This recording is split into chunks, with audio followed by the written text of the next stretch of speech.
Hey folks, Eddie from Totally Wired Guitars here, and I am back with the second part of our Jazzmaster tier list, in which I'm going to be ranking all of the Jazzmasters that you can currently buy new from Fender today in June 2025. Last time I had covered all the Jazzmasters that are under $1,500, and so today I'm going to be going over what I'd consider to be the upper mid-tier to premium tier Jazzmasters.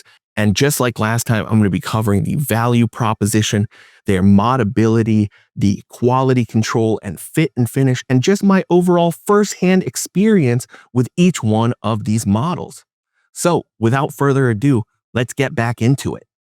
Now, next on our list is probably the guitar that I have loved the most. I have owned and bought brand new over the past couple of years, and that is the Fender Japan Heritage 60s Jazzmaster. Oh my gosh, I cannot sing the praises of this guitar enough. Seriously. From the aesthetics, this is basically a late 50s to early 60s style Jazzmaster. It's got the anodized gold aluminum pickguard. The cavities are actually shielded with shielding paint. The vibrato and the original threaded saddle bridge is the same as what you would get on the other Japan models that we've discussed. But the pickups in these, for me at least, are something really, really special. There was just something about these pickups that they had this almost sparkly vintage quality to them in a way that I feel like a lot of modern Jazzmaster recreations, even from some of the more expensive pickup winders, this one had that bordering on microphonic feel, but still they didn't squeal when you would use gain or turn your amp up. They had cloth covered leads, as well as the rest of the circuit also having cloth covered leads. Premium electronics by CTS and Switchcraft throughout. This one also came with the pure vintage single line tuners. These are made by Goto. They basically are like Fender branded Goto SD91s, and the neck profile on this guitar was just heavenly. Not super thin, but also not that U shape that they have been using on their other models. So there is a bit more of a taper to this. This one also had a 1 5/8 inch vintage accurate nut width with a bone nut, and just the aesthetics of them. You can get these in sunburst. I've owned this one here, which came with an ash body in the transparent white, or the Mary Kay white, which is just super sharp looking. And also, I didn't even mention that these are nitro finished, right? This is a nitro finished Japan guitar, which we haven't seen the likes of since the 2010s when they were doing the VOS Jazzmasters that had the nitro finishes. The nitro on these have a more polished kind of feel to them. Very, very glassy, very glossy, but you can definitely smell that it is indeed nitro cellulose lacquer that they used on these. So effectively, I feel like this is Fender Japan's take on like an American vintage 59 or American vintage 62 Jazzmaster. And in fact, I liked it way better than any AVRI 62 Jazzmaster that I ever owned. And I've owned a number of them over the years. My goodness, I love this guitar. The Sonic Blue one that I owned, which is super, super rare. Someone had told me that they only made like 25 or maybe 50 of those for Ishibashi, maybe, that they did those. I don't remember what store had that limited run, but it was a perfect Jazzmaster through and through. And the only reason that I got rid of it was to fund an actual vintage 1965 Jazzmaster. I, without reservation, am going to give our first S tier rating here, and I'm giving it to the MIJ Heritage 60s Jazzmaster. These go for between $1,600 and $1,800 plus dollars. If they are one of the rarer colors, expect to have to pay more of a premium on them, but Yeah, I mean, they, for me, are definitely at minimum neck and neck with the AV266, if not better with regards to the quality control, because after all, it is Fender Japan. The only place that it's lacking is, unfortunately, it only ships with a padded gig bag instead of an actual proper vintage style hard case. But that said, if you can get one for around that $1,600 or even $1,800 mark, it is well worth the money and just smokes any of the other options that are within that price range. All right, so the next guitar on our list is the Troy Van Leeuwen Jazzmaster. I have owned 2 or 3 of these over the years, and they are really nice guitars, but I was shocked to find when I started to queue up all of these guitars from their website that this guitar is now $1,729. So after taxes, you're paying $1,800. And I'm not trying to slag made in Mexico here, okay? Because this is a pretty good guitar. Most of the ones that I've owned and serviced at least, but almost $1,800 for this. I don't know. I don't know. At the $1,500 mark, it made sense. Okay, because you've got some premium appointments here. These used to come with an AVRI vibrato, which they sneakily replaced a few years ago. I'd say probably in 2022 or 23. They quietly replaced these with the same vibratos that were coming on the Ventera 2 models. You can tell the difference because the lock buttons on the updated units are flat. They don't have a chamfer or rounded edge, and they don't have that nice radial brushed nickel finish to them. And also the hole for the collet on the vibrato is an oval rather than being a perfect circle like on the AVRI units. It's definitely not as good. It's crazy, crazy work, Fender, that for almost $1,800, you can't even give us a friggin' AVRI vibrato anymore. And you didn't even make an announcement about it. You didn't even tell people. But that said, the rest of the guitar, it comes with the Stay Trem licensed American Pro 7¼ inch radius bridge. My favorite thing about this guitar has probably got to be the neck. The neck just feels great. It is not super thick. It's got a nice slim to medium C kind of profile to it. It's got the block inlays, which are not vintage accurate. They are smaller block inlays like those that you would find like on the classic vibe 70s Jaguar. I do not know why Fender has to do this stuff. It definitely is to push people. They knew probably that somewhere down the road when they released this model that they would eventually be doing an AV266 Jazzmaster, and so they wanted to gatekeep those specs. That said, even though this neck is bound, right, I have unfortunately with ones that I have serviced over the years, a lot of them will suffer from fret sprout. That's something that you're going to experience on many guitars despite the price or even country of origin. But I just wanted to make note that that is something that I experience. Some folks think that binding is going to prevent that somehow, but because the frets are actually over the binding in this case with no nibs to cover the ends, watch out for that. You might have to dress those fret ends to get the neck to play and feel smooth. These ones come, I believe, with ping tuners. They're just your standard run-of-the-mill vintage style tuner. If you want to upgrade them to Gotos, you are going to have to, unfortunately, remove the tuner bushings, bore out the holes a little bit, and then you can upgrade to a more premium tuner. The rest of this guitar, again, premium specs with CTS pots and switchcraft switches. This comes with pure vintage 65 pickups, which are a great standard set of Jazzmaster pickups, but all of the wiring inside, unfortunately, is, despite the premium price point, is still that cheap PVC coated wiring. This model also doesn't come with the aluminum pickguard shield that you will find on more expensive models, and the shielding in the body is shielding paint.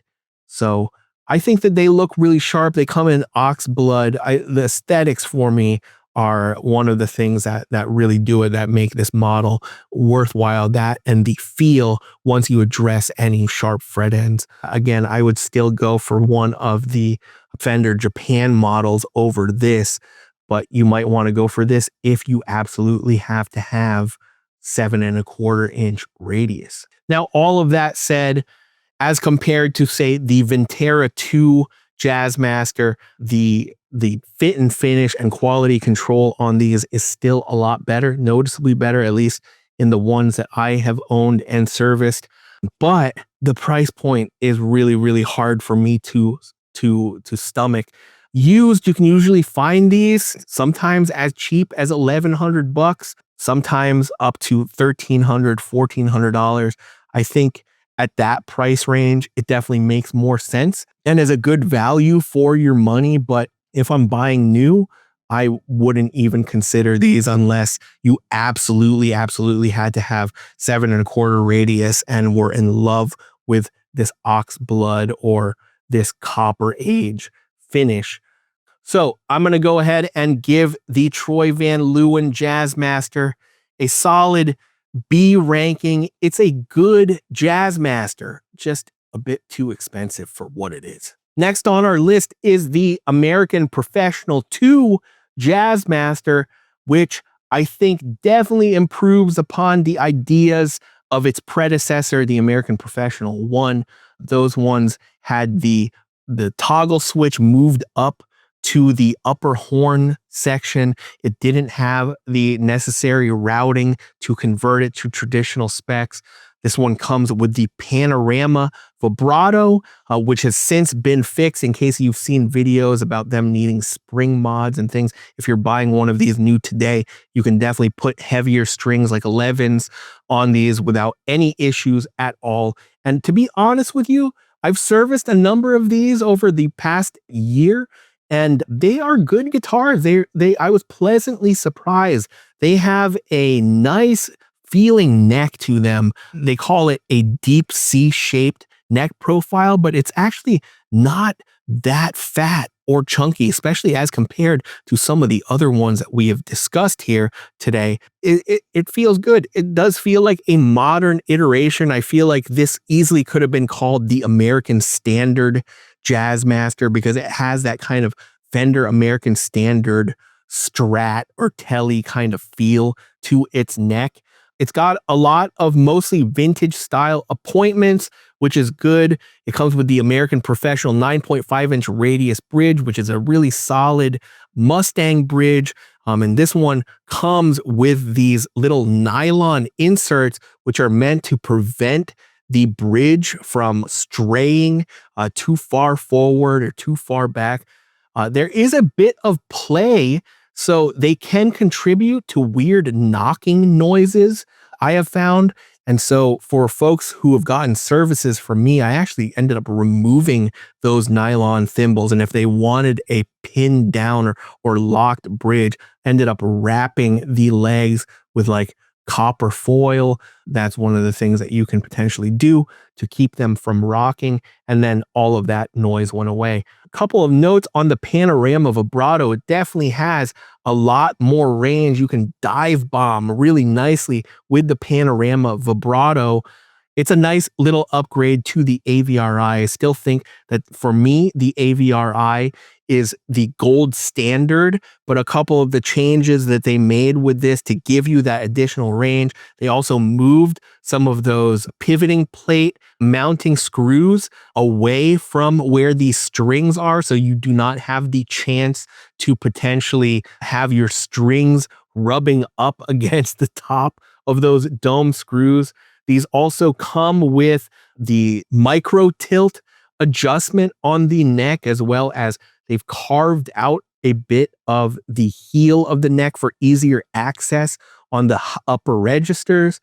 I never thought that that kind of thing was necessary, and it looks a bit goofy and weird to me personally, but some folks love that. So one thing that I will say about that micro tilt adjustment is that the necks on these are already angled from the factory. So the micro tilt is a bit overkill. I've actually, for folks who wanted a bit less string tension, have had to employ the use of a reverse shim on these.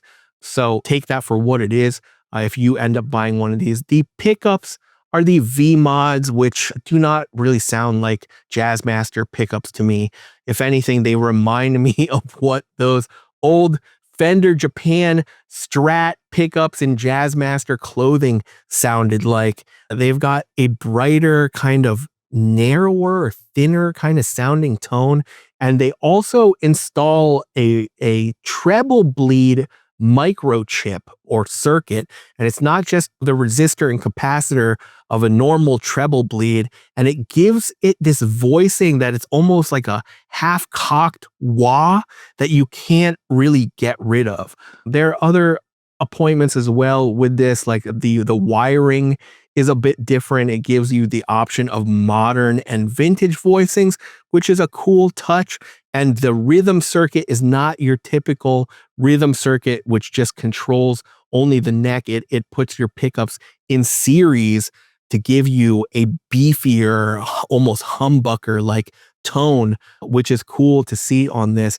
The tuners on these are not my favorite, and they are the modern style tuner. So if you want to put something like Gotos or something, you are going to have to drill extra holes and get some conversion bushings, or go for their classic gear tuners, which are vintage style in their aesthetics and actually do have a higher gear ratio than the Goto SD91s. But that said, yeah, it's a good guitar.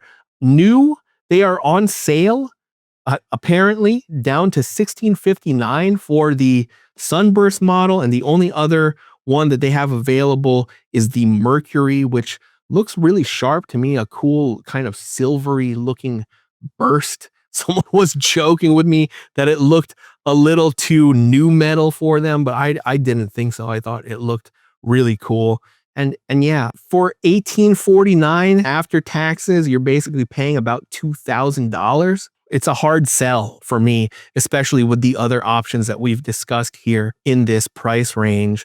It definitely is an improvement, I think, as compared to even the Troy Van Leeuwen. I think the fit and finish that I have felt on these, so long as you can get along with modern specs, for me, it did feel more quality than any of the made in Mexico models, but it would be a hard sell at almost $2,000. Right? I would definitely, for someone that likes more vintage specs, I'd say look elsewhere. So I'm going to go ahead and give this a solid B ranking. So long as you get on with modern specs, I think that you will end up loving this Jazzmaster.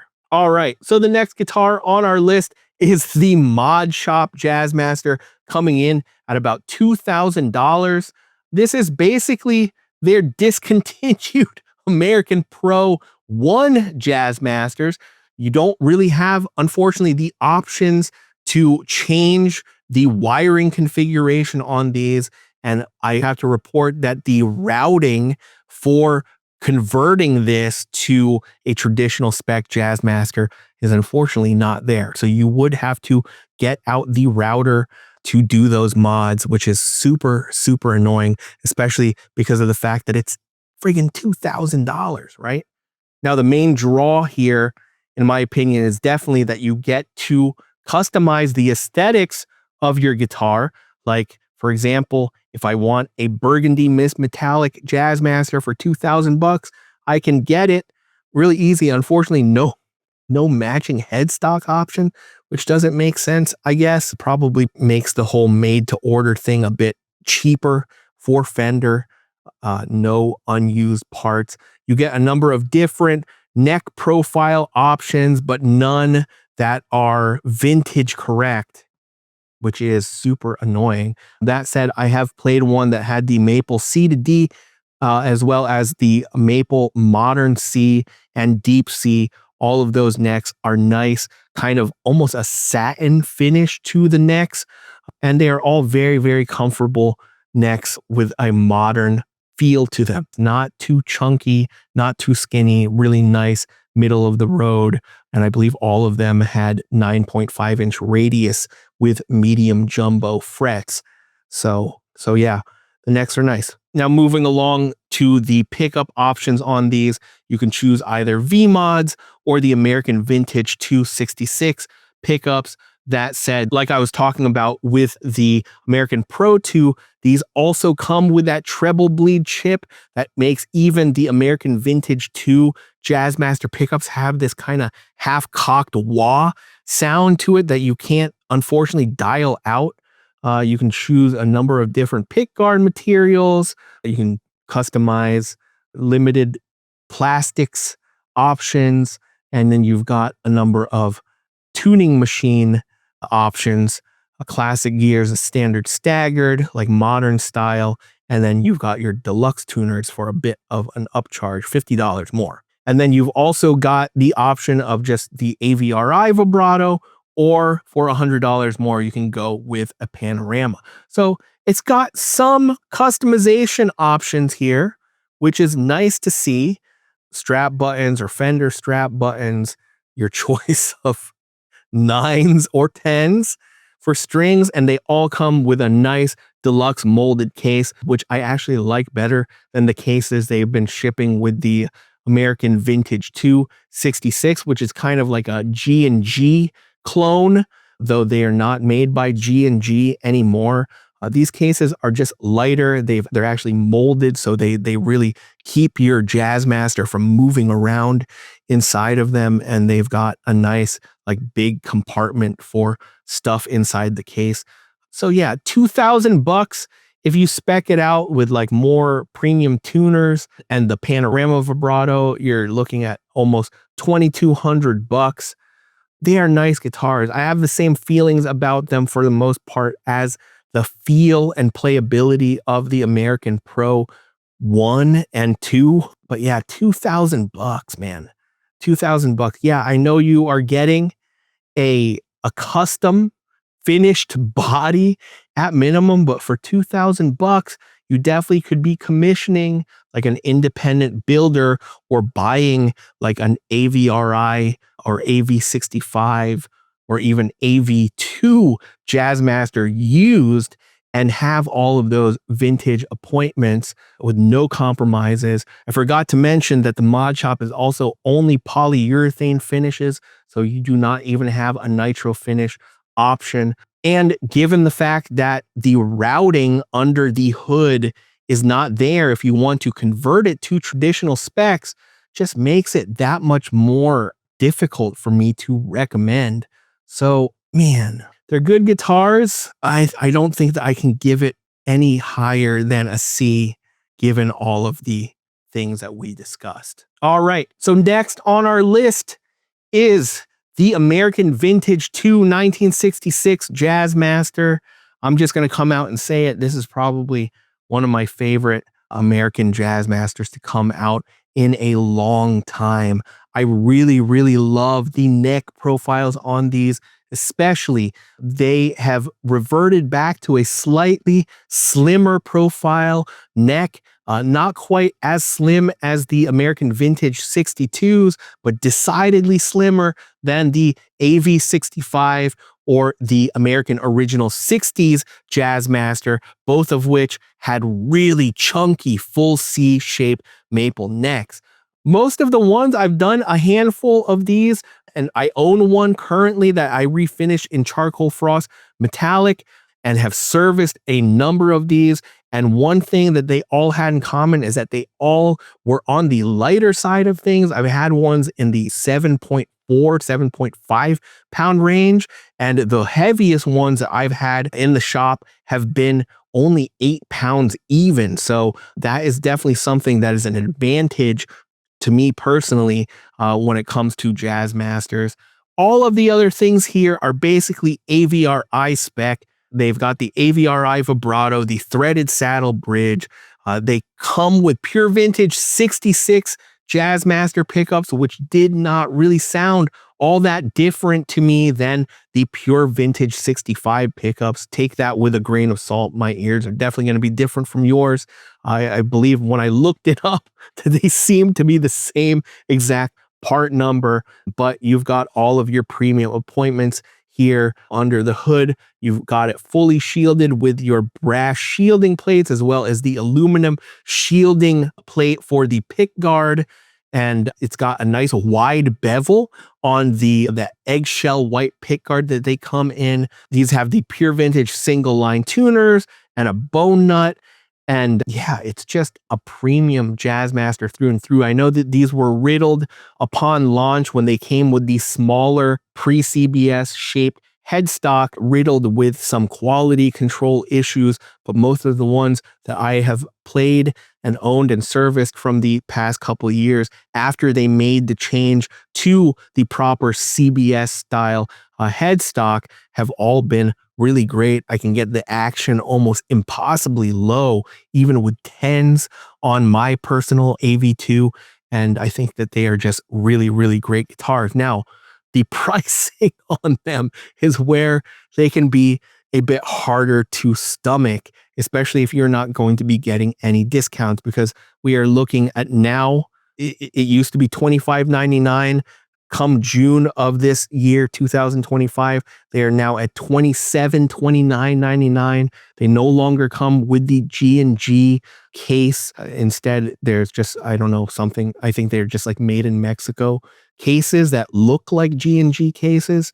So that is a bit of a disappointment, but the rest of the guitar, as I have experienced them, are just great. They sound great out of the box. No real changes need to be made so long as you dial in the setup right.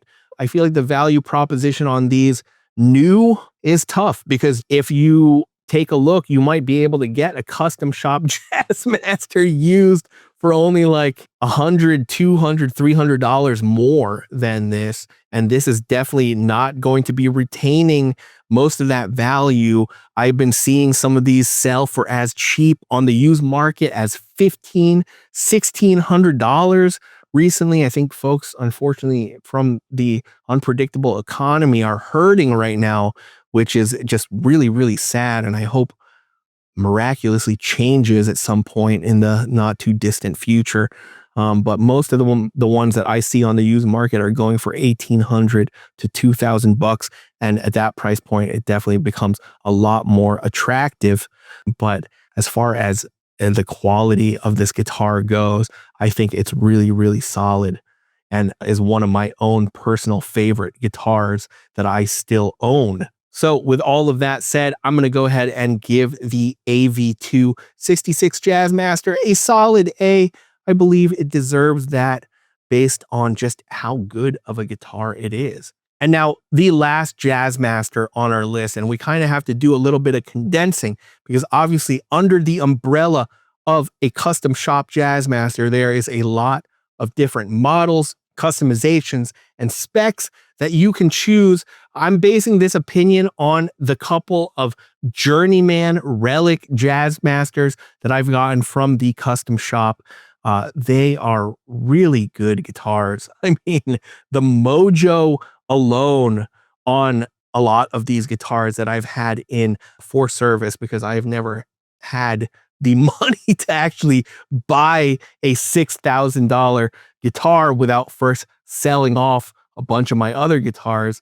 The attention to detail on some of these that I have played have all been really, really next level. Like, you definitely can feel and see the difference. They do an excellent job replicating the feel of a vintage Jazzmaster. Most all of the ones that I've had in for service have had really tasteful relics to them, kind of like a closet clean or closet classic with nice and believable finish checking in the nitro finishes. The necks did not feel overly glossy and had a nice worn in kind of feel to them without looking overly fake or overboard like some of the nasty relics that you see out in the wild sometimes. The pickups in these, they get hand wound over in the Fender Custom Shop, are a bit special for sure. They do not sound like anything else exactly that's available in the aftermarket. And obviously, too, you can specify the voicing of the pickups that you get from the custom shop. But the ones that I've tried in the Journeyman relics have all sounded really nice. like warm, nuanced, multi-dimensional, sparkly, vintage tone to them that are a definite improvement over your stock set of pure vintage 65 pickups. Obviously, the sky is the limit when it comes to what you want in the specs of a custom shop Jazzmaster, especially if you're commissioning one directly yourself. But if you go to places like Wildwood Guitars or Dave's Guitar Shop, Chicago Music Estate, Sweetwater, they all have their own selection of pre-built custom shop Jazzmasters. And boy, when you see the price tags, it is just insane. The cheapest one that I'm seeing here on Dave's new is around the $4,700 mark, and then going up as high here on Sweetwater as like $6,100. And it really does beg the question, like, what are you getting for $6,100? Is it really worth $4,000? For example, is this worth $4,000 more than an AV2 66 Jazzmaster? It's crazy. It's crazy. But that said, if money is no object to you, obviously these are noticeable cuts above a standard production run Jazzmaster. A lot of these ones that you're seeing here are team built Jazzmasters, meaning multiple craftsmen in the custom shop are helping put these together. If you look to master built Jazzmasters, in which one master builder kind of oversees the entire building process, those are even more expensive, sometimes more expensive than $10,000-$15,000. And for me, once we start to talk about Jazzmasters that are upwards, like over $4,000, I am always going to be choosing vintage.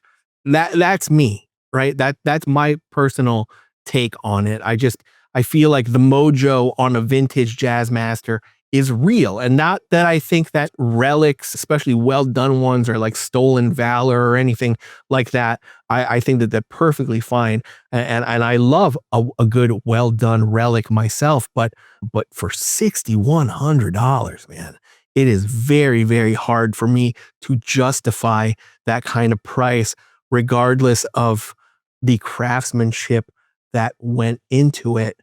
And that is difficult for me as a guitar builder myself. Like, I obviously respect the high level of work that is being put into these guitars. But for the average consumer, this is I feel this is either sponsorship or blues lawyer or blues doctor territory, right? Or millionaire crypto bro. I don't know. Someone who's got a crap ton of money is the demographic, obviously, for these custom shops. Or maybe you're treating yourself. Maybe you've just squirreled away money and didn't give yourself a new guitar day for many, many years and have been saving up. Then in that instance, I can understand and potentially justify one of these. But yeah, most folks, this is inaccessible to most folks. So for that reason, the price tag is just too hard to ignore. Obviously, if money is no object, a custom shop is S tier. Obviously, you don't even have to elaborate here. But for that reason, because of the price is insane. I think at most, if you can afford it, I'm going to go ahead and give it an A. Oof. Anyway, whew, I hope that was comprehensive enough for you folks, and hope you enjoyed the video and that it was informative for you, especially if you've been on the lookout for the perfect new Jazzmaster for yourself. If you haven't already, please hit that like and subscribe button, as well as the notification bell for new videos as soon as they drop. And don't forget to follow Totally Wired Guitars for more offset guitars buying tips.